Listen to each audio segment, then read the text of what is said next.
Upcoming ప్రోమోలో నెమ్మదిగా కోలుకుంటూ అర్జున్ ప్రసాద్ స్పృహలోకి వస్తూ ఉంటారు. అప్పుడే అక్కడికి అహల్య అర్జున్ ప్రసాద్ గారిని చూడటానికి ఆయన దగ్గరికి వస్తుంది. ఆయన దగ్గరికి వచ్చి, సార్ ఇది చాలా అన్యాయం సార్ అని ప్రసాద్తో మాట్లాడుతూ ఉంటుంది. మీరు సగం నిజం మాత్రమే తెలుసుకొని ఇంద్రగారు ఈ లోకంలో లేరని బాధపడుతూ కుంగిపోయి గౌతమ్ గారిని నిందిస్తూ ఇలా మా అందరినీ బాధపెట్టి మీరు అర్ధాంతరంగా వెళ్ళిపోవటం కరెక్ట్ కాదు సార్ అని అహల్య ఏడుస్తూ అర్జున్ ప్రసాద్తో మాట్లాడుతూ ఉంటుంది. అసలు మీరు తెలుసుకోవాల్సిన నిజం, మీకు తెలియాల్సిన నిజం ఒకటి ఉంది సార్.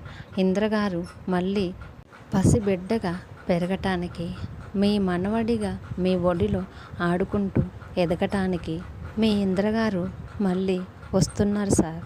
మీ ఇంద్ర రక్తమే మళ్ళీ నా కడుపులో ఊపిరి పోసుకుంటుంది సార్ అని అహల్య ఏడుస్తూ మాట్లాడుతుంది. అహల్య అర్జున్ ప్రసాద్తో ఇలా మాట్లాడుతుంటే వెనక నుంచి డోర్ తీసుకొని అదే రూమ్లోకి గౌతమ్ కూడా వచ్చి అహల్య వెనకాల నిలబడి అహల్య తన తండ్రితో మాట్లాడేదంతా వింటూ ఉంటాడు.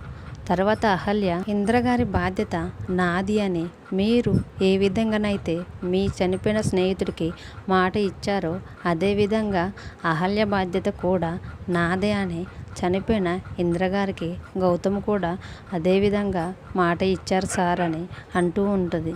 చనిపోయిన ఇంద్రగారికి ఇచ్చిన మాట కోసం గౌతమ్ గారు ఇప్పటి వరకు ఎన్నో నిందలు అవమానాలు పడుతూ చాలా కష్టపడుతున్నారు సార్ అని అహల్య ఏడుస్తూ అర్జున్ ప్రసాద్కి చెప్తూ ఉండటంతో గౌతమ్ షాక్ అవుతూ అలాగే చూస్తూ ఉండటంతో ఈ ప్రోమో అయిపోతుంది.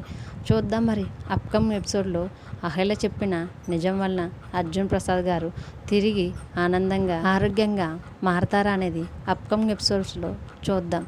ఈ వీడియో కనుక మీకు నచ్చితే ప్లీజ్ లైక్ చేసి మన ఛానల్ని సబ్స్క్రైబ్ చేసుకోండి. Thanks for watching.